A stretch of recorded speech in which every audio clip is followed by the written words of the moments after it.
il était quand même pris au piège de cette élite-là. Ouais. C'est-à-dire, il est des régions, hein, du nord-est et du nord-ouest un peu. Il n'est pas de cette classe sociale-là. Il a été choisi. Tu sais, je t'arrête juste 2 secondes, puis j'aimerais vraiment t'entendre là-dessus. Okay. Parce que je pense que c'est hyper important pour les gens de savoir ça. Cette idée de classe, on dit que ça a formé ce qui l'a amené à sa mort, dans le fond. Sa résistance à vouloir faire face à comment est-ce que cette idée de classe l'a mis en porte-à-faux avec son propre existence, son existence. On dit qu'il a été humilié personnellement pour sa couleur de peau, pour ses origines paysannes, comme étant un moins que rien que certaines personnes de la bourgeoisie ou n'importe qui d'autre l'ont traité comme un va-nu-pied. Est-ce que ça existe encore en Haïti? Oui, ça existe. D'ailleurs, quand il était candidat, moi j'étais en Haïti, je travaillais pour une agence internationale. J'ai fait une rencontre chez moi et parmi les personnes présentes, il y avait une dame ministre de son parti et elle m'a donné des anecdotes pour dire qu'il y a tout un pan de la structure du pouvoir d'alors, c'est le PHTK, Mulâtre, de Pétionville, etc., qui disait non, on n'a pas besoin de lui, il ne nous ressemble pas. On ne veut pas de lui comme le porte-étendard de notre parti pour être président de la République. Wow. Ça, c'est une dimension du problème qui existe. Mais je pense que ce qui est beaucoup plus fondamental, c'est que et lui, il a été supporté, il a été propulsé par ces gens-là. Moi, j'ai vu dans la campagne électorale, par exemple, comment il y avait un cyclone pendant la campagne. Et lui, il a vu des bateaux de provisions alimentaires aller dans la Grand'Anse. Des bateaux remplis de vivres, de riz, etc. Donc, les gens l'ont supporté. En Haïti, il faut savoir que si on ne fait pas la révolution, c'est-à-dire la révolution armée radicale, le plus grand talent d'un chef d'État pour gérer un pays rempli de contradictions et d'intérêts totalement divergents, c'est le tact et la capacité de négocier et de négocier avec les intérêts. Sinon, tu ne vas pas faire long feu. Voilà. Et c'est même pas en Haïti, on a vu ça avec Thomas Sankara. Moi, j'ai rencontré les sœurs de Thomas Sankara, j'étais chez lui.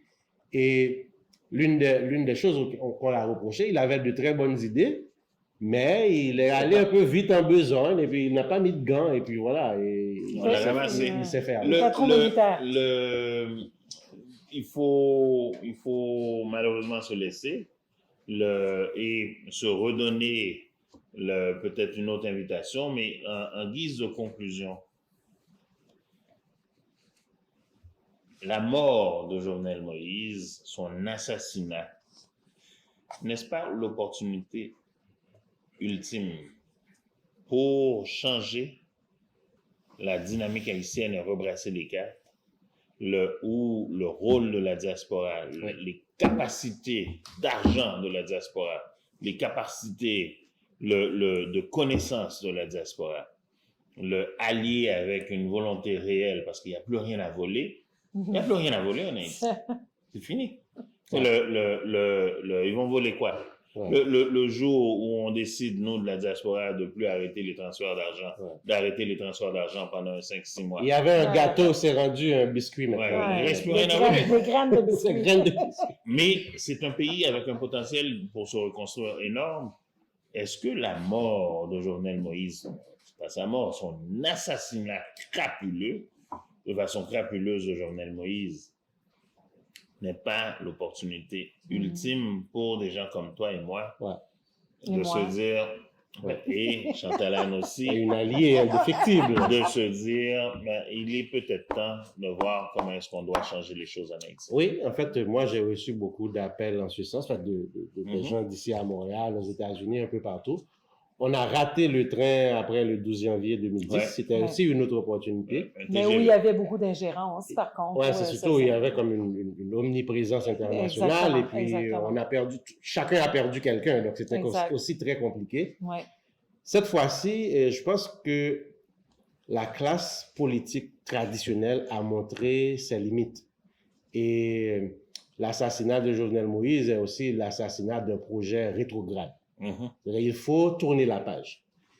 Maintenant, ce qui est en train de se passer actuellement en Haïti, c'est comme il y a 2 gouvernements, il y a 2 premiers ministres qui sont en train de nommer des gens, et c'est pratiquement la même configuration politique qui est en train de se dessiner.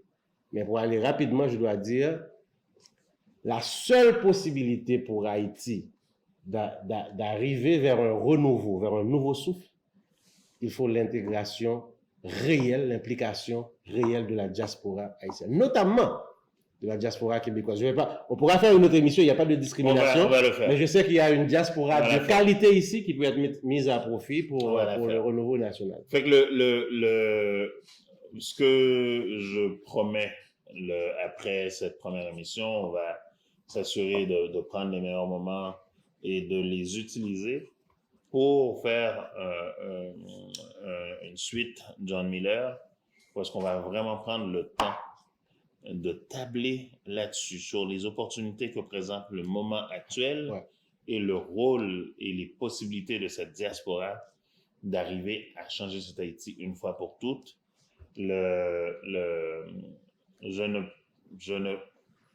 Je sais plus où me mettre et comment penser, comment me sentir quand des gens comme moi, des gens comme toi, que nous sommes assis ici. Pour finir, je dois dire, je sais qu'on finit avec une anecdote. Vas-y. J'ai reçu l'appel d'un homme politique très puissant en Haïti, qui était premier ministre. Et puis il m'a dit, John, nous n'avons plus de pays, nous n'avons plus d'État. Et c'est démontré à la face du monde. C'est comme on ne peut plus se cacher. On ne peut plus se voiler la face. Et puis c'était comme une sorte de supplication pour dire, trouve des gens, apportez un nouveau souffle, venez. C'est les gens en Haïti, on sait qu'il y a toujours une sorte une volonté de contrôle. Cette fois-ci, ils se rendent compte. Tu penses qu'il y a une ouverture? Il y a une ouverture, mais il faut savoir l'utiliser de manière stratégique. Mais ça va être l'objet d'une autre émission. Oui, on va le faire. C'est avec vraiment beaucoup de plaisir que je te retrouve, John Miller. Que j'ai beaucoup de plaisir à retrouver Chantal aussi. On va s'assurer d'être très présent sur les réseaux sociaux. D'être consistant aussi. Oui. D'être consistant, de revenir à toutes les semaines avec des sujets passionnants. On a eu des limites de temps ce soir, question de préparation, de monter les choses pour que ça fonctionne bien. On n'a pas pu répondre aux questions. Ça a très bien été. Ça a très bien été, mais on va s'assurer aussi de pouvoir être en meilleure interaction avec vous. On va voir si on peut récupérer s'il y a eu des commentaires, s'il y a eu des questions pour vous revenir avec ça.